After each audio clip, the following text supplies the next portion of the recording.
Welcome to Networking Arizona. I'm Carol Blonder, and I'm really excited about bringing on my first guest, who is Elisa Krcilek, and she is the Vice President of Mountain View Funeral Home and Cemetery. Welcome to the show. You have been on my radio show many, many times, and I want you to tell everybody, obviously, a little bit about what you do and why you're here today. Great. Well, first of all, Carol, thank you so much for inviting me on the show. It's always a pleasure to spend time with you, and it's great to be here today.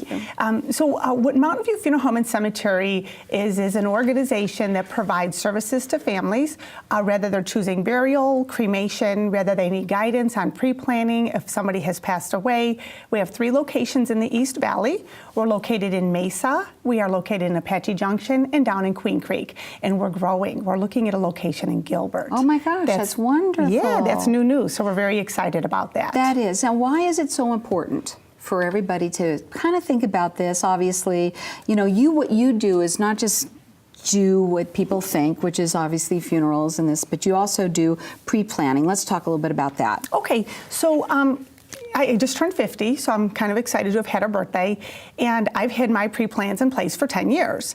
The reason I did that is because I do a lot of educating to people on what they should do. And tell you nothing but the truth, I got called out by an audience, and they said, well, do you have your plans in place? And at that time, I hadn't. And I took a closer look at why do we pre-plan, and no matter what age you are, death can fall upon any of us. It takes no holidays, doesn't take weekends off. It happens when it happens. And so the ability to have those thoughts of what's important to you in place ahead of time so that you're not leaving those questions unanswered for your relatives for the rest of their life. Is this what my mom would have wanted?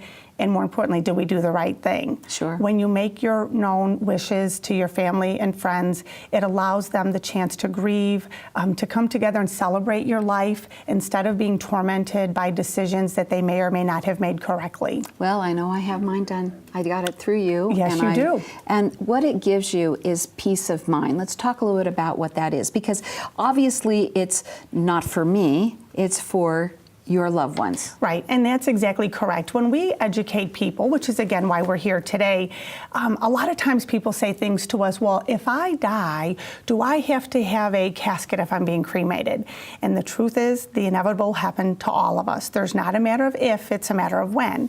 And so when you take the time to make your wishes known, you're giving your family the ability to go through this process without a lot of financial burden and without as much emotional strain, if you will.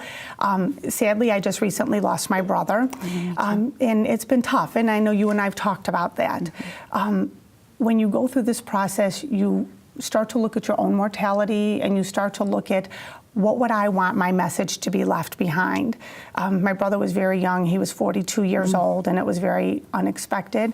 I carry his pendant. I love that. Isn't that beautiful? It's a picture of him and I. But we really, really went through a lot of decision-making in a very small amount of time.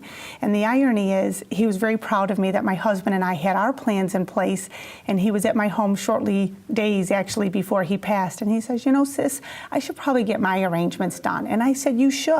We had a conversation that day about what he would want. I knew he wanted to be cremated. I knew he wanted his cremated remains to go to the VA cemetery. But that was all we had in place. We really hadn't sat down and put thoughts to paper. And it was a tough time, as you know, with my brother just died too, very, very unexpectedly. Yes. So I know exactly what you mean. And he had young children, so that makes it even harder. Yeah. And it is a difficult topic for people to talk about. So how do you help people with that?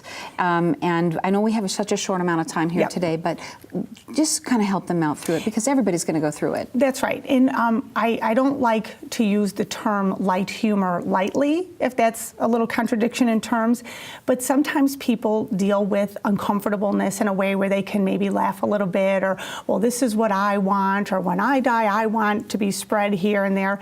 And we allow them the opportunity to give us the message.